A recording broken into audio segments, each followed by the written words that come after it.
So let's go into, that's tep mesh if you want to get a solid mesh, but obviously a lot of nodes and elements. What a lot of our customers would rather do is get this down to a nice shell mesh. So let's just delete that tetra mesh. We'll keep the materials and stuff around. So now if we're going to mid-surface this, kind of the next activity here, there's basically one kind of main, plate mesh we're going to get this direction on the part. So let's get that surface. There's a big one on the back here. So we'll just start our base surface with an offset. I'm going to change my pick mode to front. And FEMAP calculates a guess at kind of the thickness and creates an offset surface. So now we got our original part and then this offset. But he doesn't go far enough, so what we're going to do is we want to get this all the way out here. So let's just remove some curves. And we just want to do a basic removal. We'll remove that little section. Do the same thing here. And there's 3. Get here, and then we'll get rid of this stuff here.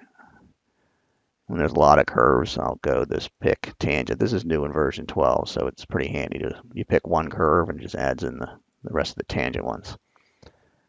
So now I've kind of just cleaned that guy up a little bit, but he's still not long enough. In the meshing toolbox here, we have an extend. I just want to extend the distance, and I want it to do continuous curvature. So I'll come in here now, just extend this surface out far enough so it covers the whole part. And now what I'm going to do is I'm going to do some imprinting. So I'm going to imprint curves off of this original solid onto this base mid-surface so that I can capture all these pockets and such. So the first thing we want to do is get rid of this end.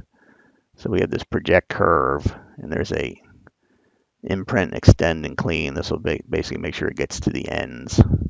So we want to split that surface, and I just want to pick one of these curves and say add tangent, and then shoot that on there. So now you'll see we've got a separate piece I could delete. So now I've got kind of a really good, nice baseline here to start working out the rest of these pockets. So first thing I'm going to do is a neat thing we can do on the visibility checkbox on the main solid. I'm going to say hide his surfaces. So now I can see his curves, but not see the surfaces or pick the surfaces. So now we can burn these pockets in. So do the same project, and then multi-pick, and add tangent. Now we put that pocket in. We'll do the same thing over here. We'll get these 2 at one time. I want to make sure I'm getting the bigger part of the pocket. You know what? Let's flip to the other side here. I want to kind of get the thicker area. So we'll pick one curve there, add all the tangent connected ones, and burn that in one shot. Looks like we've still got this little area here. So same thing, multi-pick, pick one of the curves, add the tangent, say okay. So now we've got, let me turn off here.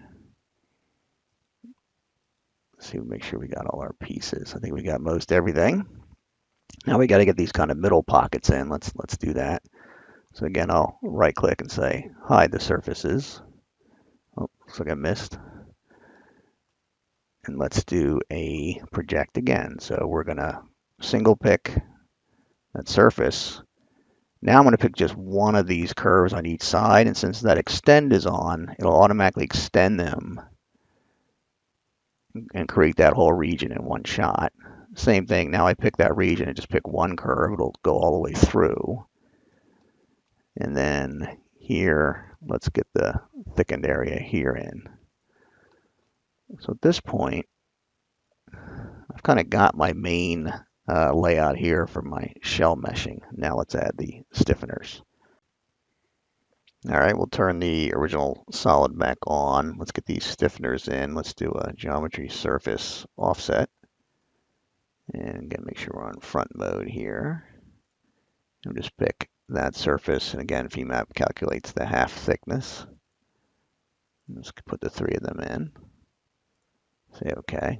Turn off our original. We'll see we've got these pieces. We're looking pretty good here.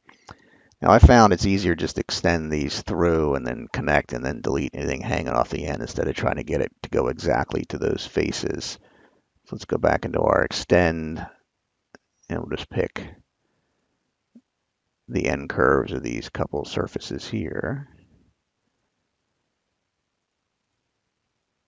There we go. Just let it extend, and now they go all the way through. We'll add these together.